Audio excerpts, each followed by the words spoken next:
இங்கே வழக்கம் போல் நம்ம வீடு தோட்டத்துக்குள்ளே உள்ளே வந்துட்டோம். நேற்றுங்க இந்த அவரைக்காயெல்லாம் பொறிச்சோம். இன்றைக்குமே ஓரளவுக்கு அவரைக்காய் இருக்குதுங்க.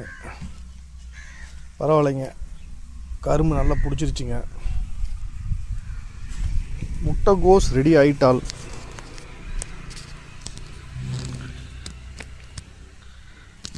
இந்த கரும்பு பிடிச்சிருச்சுங்க. பப்பாளியுமே அட்டகாசமாக பிடிச்சிருக்கிறானுங்க. 2 பாதிக்கு போட்ட முட்டைகோசுங்க. இந்த கரும்பு அப்படியே காஞ்சி அதுக்கப்புறம் உயிர் பிடிக்கிறான் பாருங்க. காலிஃப்ளவருங்க, காலி தான் வந்துருக்குது, ஃப்ளவர் வரலைங்க. இந்த